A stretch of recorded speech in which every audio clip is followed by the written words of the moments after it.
Terima kasih, Bung Rocky, Mas Puput.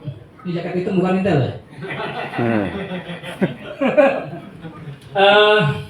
Saya Fahmi Saimima. Kebetulan orang yang diinspirasi sama Mas Puput istiqomah dalam pergerakan dalam aktivis. Bapak saya, Bung Rocky, itu aktivis. Saya lahir dari keluarga aktivis. Bahkan nama saya itu dikasih nama saat ada seorang aktivis UI yang berani ngebom Taman Mini gitu. Namanya diabadikan ke anak tadi. Sekarang Bapak sakit-sakitan dan cuma ibadah lah. Dari rumah ke musola, nunggu maghrib, nunggu isya, balik lagi malam atau zuhur gitu. Jadi ketika Bapak masih giat baca buku dan berdiskusi, pernah dia protes, kesel gitu sama keadaan sekarang. Tapi protesnya itu bukan kepada pemerintah, tapi dia protes terhadap pergerakan saat ini gitu. Bapak cerita waktu dia muda itu keluar masuk kukunya diinjek-injek kodim itu sering, karena waktu itu khususnya Bapak aktivis di kalangan pemuda Islam ya, di PII. Tujuan dari pergerakan aktivis saat itu adalah ingin supaya menghapuskan azas tunggal, dan itu semua kompak, aktivis-aktivis manapun kompak untuk melakukan azas tunggal, sehingga lahir peristiwa Tanjung Priok, pengeboman tempat-tempat wisata dan lain sebagainya.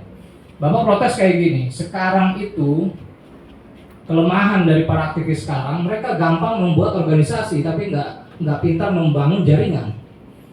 Itu pertama. Kedua, mereka cuma bisa bikin kerumunan tapi nggak bisa bikin barisan gitu. Jadi Bapak pernah cerita banyak, udah yang salah tuh aktivisnya gitu. Apalagi kalau nanti masuk angin, senggol dikit dikasih jabatan, hilang tuh aktivisnya. Karena memang saya juga berpedoman nggak ada yang abadi, idealisme nggak ada yang abadi. Bung Rocky sendirian digebukin juga, kita juga nggak akan belain kalau nanti ke depannya kita nggak pandai membuat jaringan gitu. Ya minimal call of friend lah gitu. Saya juga nggak tahu kalau mungkin Bung Rocky udah dapet WhatsApp dari Prabowo mau ngajakin diskusi tapi harus tertutup gitu. Saya belum dapat ya, Bung Rocky. Tadi saya buka suaranya. Ya artinya dilematis lah. Khususnya kami yang mungkin beberapa kawan-kawan di sini konsisten di isu lingkungan. Saya melihat nggak ada jejaring yang kuat dalam isu lingkungan gitu, sehingga bahas polusi udara aja harus nunggu musim panas, bahas banjir harus nunggu musim hujan. Isu-isu itu keangkat seasonal marketing katanya, jadi sesuai musim gitu. Padahal sebut juga main singgung, padahal isu itu isu sepanjang masa. Bahkan solusinya aja sampai sekarang nggak kelar-kelar gitu. Semua harus dikalkulasi dengan urusan-urusan hitungan batas bawah, batas atas gitu. Nah, yang keprihatinan ini sebenarnya cuma jadi panggung-panggung kecil para aktivis yang memang sangat sulit untuk membentuk jaringan gitu.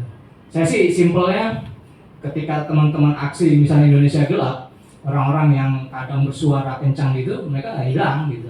Mahasiswa sendirian aja di jalan gitu. Bahkan nanti kalau ketika isu itu udah selesai, yang sering bersuara nongol lagi gitu. Padahal kalau mungkin dulu peristiwa 98